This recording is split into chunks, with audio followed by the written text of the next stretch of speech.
On the next episode of Ham Radio Q&A, by popular request, we're going to open up the door and take you inside the little camping trailer. So please stick around for more.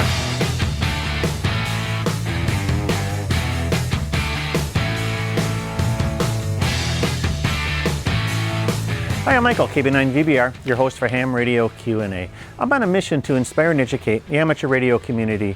If things like that interest you, you can do a few things for me. First is like and subscribe. It always helps the algorithm. And also check us out on Patreon. Patrons help keep the mission alive. That's at patreon.com/KB9VBR Antennas. Well, by popular request, I've had a lot of viewers ask for more information on the little red camping trailer that you frequently see in my videos. So since I'm getting it ready for another fall camping expedition, I thought I'd take a little bit of time and walk you through the features of our Teardrop trailer. This particular trailer is manufactured by TC Teardrops. They're a custom teardrop manufacturer located in my hometown of Wausau, Wisconsin. They've been in business since 2007, and they construct about 100 or so trailers a year. So they are a long-term, reputable teardrop manufacturer. All of these trailers, they're custom built. It's a wood frame construction, aluminum diamond plate aluminum skin on the top and front, and then colored aluminum skins on the side. In fact, you've got over 280 colors to choose from, so each trailer can be unique to your particular color preferences. The frame is custom fabricated tubular steel. It's the axles have torsion suspension, 14-inch tires. There's also off-road options. You can get higher lift if you wish. Also 15-inch tires. Instead of a standard ball hitch, you can go with an articulated hitch. So this trailer, if you desire it, can be off-road ready. Our trailer was purchased in 2018. Actually, we made the order in the summer of 2017, and we waited 9 months for our construction build time. And that is not uncommon with teardrop manufacturers. Usually the custom manufacturers do have a lead time. Back a few years ago, it might have only been 9 to 12 months, but since everybody's getting into teardrops now, it seems to have stretched to about 18 to 24 months. So just be prepared that if you want to purchase one of these trailers, to wait. And what I always tell people is that if you're interested in a teardrop trailer, get your name on the list, pay the deposit. A reputable manufacturer will always have a fully refundable deposit. So you can get on the list, make up your mind what you want to do, and kind of go from there, and that'll sort of expedite your wait time in getting one of these trailers. When we originally purchased this trailer, it was pretty bare bones. It was just the trailer itself, empty front platform, and nothing on the top. And then over the years, we've kind of done some modifications, added some things. The first thing was the utility box in the front. We'll take a look at that in a second. And then the following year, we put on the roof rack and the Rhinorack Batwing 270-degree awning.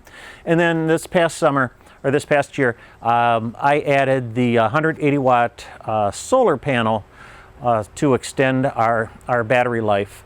And I've done 2 or 3 videos on the solar system for this trailer. The links for that will be found in the video description below. So I'm not going to talk a whole lot about the solar, but I do have a lot more information on the solar system if you're interested. Let's see, questions that I receive about this trailer. Number 1, do you sleep in that? Yes, we do. Queen size. This trailer is 5 feet wide, 8 feet long. There is a full queen size bed inside, so there is plenty of room for 2 adults and a dog to sleep in that trailer. The second question I get, does it get any bigger? People think that this thing kind of, when you go to a campsite, it magically expands into something, but no, this is pretty much it. Sleeping in the front, Galley Kitchen in the back, and you've got everything you need. Cooking and eating is all outside, and sleeping and whatnot is inside. What else do you want or need in a camping trailer? We've got a little porta potty we can set up if we want a on-site toilet. And then number 3, what do you pull with it? What do you use to pull with that? Great question. Gross weight of this trailer is about 1,200 pounds, fully loaded, and I pull it with a 2014 Subaru Outback. The Outback's rated for about 2,800 pounds towing capacity. That's, well, towing and cargo capacity. I have no problem towing this camper with the 4-cylinder engine on the Outback. Handles nice. I can get it up to 70 miles an hour on the highway.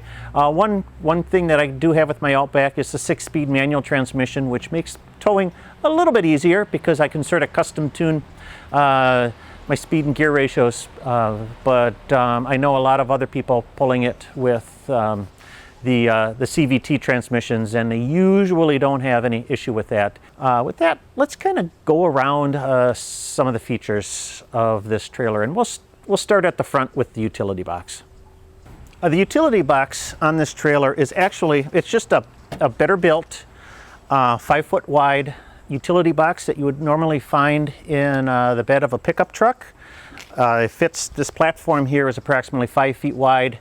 Initially, when we purchased the trailer, we just had the flat platform, and we were putting bins and totes on here and strapping them down, and that process gets old really fast. There's actually a whole lot of room in this box here, and we can fit, you know, things in here like our lawn chairs, our rugs for in front of the doors, the Dutch oven, charcoal. There's a toolbox in here with a bunch of camping accessories, and also our water jug. There's got a 5-gallon water container in here. I usually fill up with water before we leave because you never know what the water at the campsite's going to taste like. So I always like to bring some good fresh Wausau municipal water with us, and then and then also got a couple little blocks.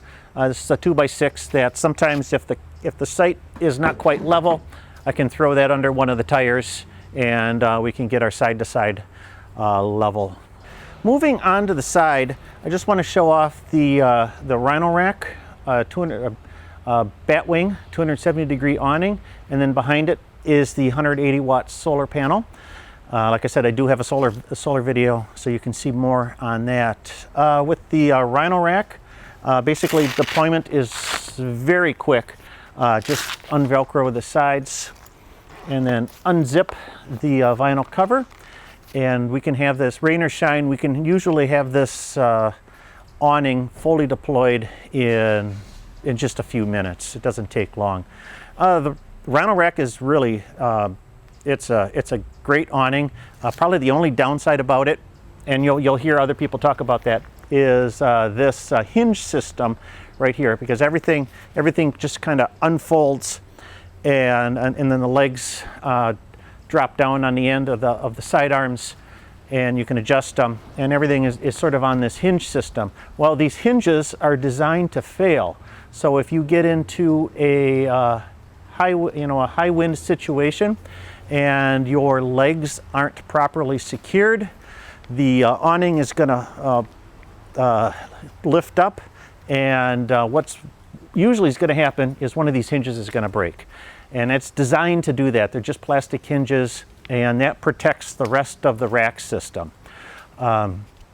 Hinges, fortunately, are easy to replace. Unfortunately, it's hard to find the parts sometimes because this is an Australian company. So if you're investing in a Rhinorack, get yourself a set of spare hinges so that you can make that repair, and they can be repaired in the field if you need to. It's a really simple process to fix those, but always get yourself a set of spare hinges.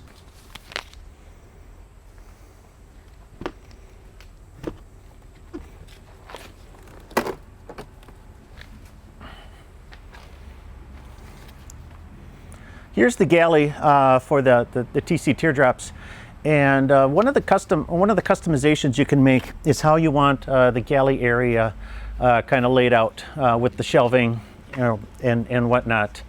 And although TC's got stock designs for their trailers, they do, like I said, they do offer some level of customization, and the galley area is one of one of those customization points. This is the standard layout for the 5x8 trailer. We didn't really do any changes to it. It's works really well for our needs. Let's see, the aluminum skin door, wood construction. There's a light on here. You can either switch to red for nighttime or white for the daytime. LED light. These hurricane hinge on the back is pretty weatherproof. These instead of using a gas strut system, they use springs to hold the door in place, and then just to lower the door, you can just push the spring in, and it'll let you shut the galleyway. Over here we have the cooler. This is a 50-quart compressor style refrigerator. I used to use an ice chest, and then this year when I put the solar in, I added the 50-quart compressor fridge, so I didn't have to get ice anymore, and it kind of lets us also do sort of longer trips because I can put more food in here. I don't have to worry about food getting wet. It's easier to restock. I just have a little cover here with, this is Reflectix, and that kind of keeps the sun off the lid of the refrigerator. These lids are never really well insulated, so a little Reflectix cover goes a long way in helping maintain its energy efficiency. When traveling, the stove sits on top. This is a Camp Chef Everest propane stove. Works great. That thing puts out a lot of heat. This is just a dish rack, and of course our sign for when we're at our campsite. Other features: fire extinguisher. This is a pull-out table that you can use for food prep.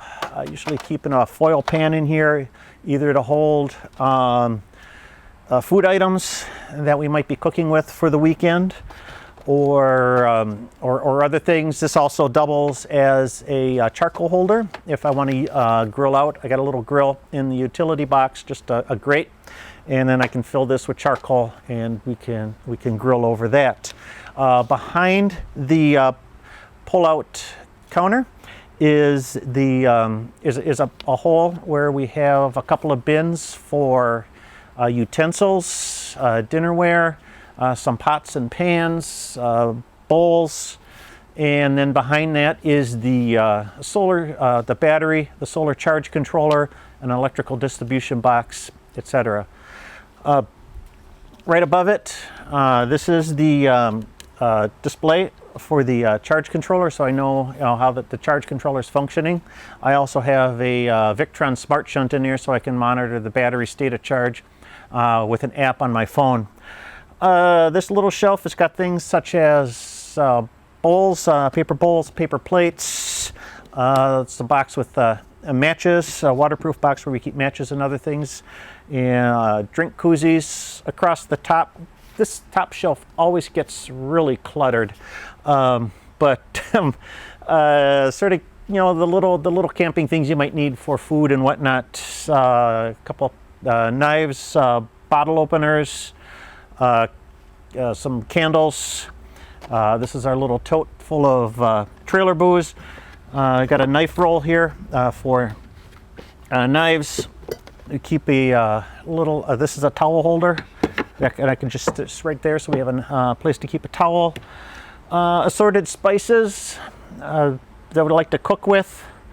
A couple more cups, parchment paper, aluminum foil, and then as we get towards the end, just some cleaning supplies, hand wipes, dish soap, hand sanitizer. So what the really nice thing is that this, all of this kitchen stuff is always packed and ready to go. So, when you want to go out for an outing, all I really need to do is throw a change of clothes in the back and throw some food in the cooler, hook up, and we're ready to go. All of our other camping gear and essentials are right here. Along the other side of the trailer, I've got an 11-pound propane tank. Usually 11 pounds will last us probably about 3/4 of the way through a camping season. If I get it filled in April, I'll probably fill it about the beginning of September, and then fill it again in April. So it's sure beats the heck out of using those green bottles. And you don't have to worry about disposing of them and recycling them. I just have a 6-foot hose that I use to hook up the propane stove in. And speaking of the propane stove, it sits on this little shelf that has a fold-out extension and clips to the side, so that I can just pull this out and set that down. This is probably the part of the trailer that people have the most questions on, and that's the interior cabin area. So I'll take off my shoes and take you inside. But first, yeah, to get in, you just kind of sit here and slide in. We've got storage areas up front. There's plenty of room here to keep clothes, other accessories, first aid kit, a few books, the cribbage board, because that's necessary when you're camping. And we got the same kind of storage area on the other side. In the middle here, there's power ports, 2 USB ports, and a 12-volt accessory port. There's also a little a voltage monitor, so you can see what the battery voltage is. Although if I want a more in-depth state of charge, I just really watch the Victron Energy app that I've got on the phone here. But we'll kind of slide in, and I'll show you the rest of the trailer. So getting in, like I said, you just kind of get in and slide on back. And really, it's very comfortable in here. This is a queen size bed, so there's plenty of room for 2 people. Windows just sort of slide open. In the wintertime, you know, as it gets colder out, one of the problems you have with these trailers is condensation. So usually we just sort of open up the windows a little bit, crack the windows for more airflow. In the summertime, of course, you're going to have all the windows open. We'll put a fan in the window and draw air through here. So in the summer, you know, we've slept in here when the daytime high was in the 90s and the low was in, say, like the mid to upper 70s. And I'm not going to say it was hot, but it was comfortable enough to get a good night's sleep. In late fall, early spring, we've slept in here as it gets as cold as the mid 20s outside. So this whole thing is insulated. There's a layer of insulation between the wood and the aluminum skin, so it actually is pretty comfortable. Of course, we've got extra blankets, and we'll plug in when it gets really cold, we'll plug in a 12-volt electric blanket just to kind of get a little bit more heat in here to sort of warm up the bed. But once you kind of get settled in here, it's really quite comfortable. There's a pull-out shelf, which is really handy. Other features, of course, we've got a light, red for night. It's also got a white lamp.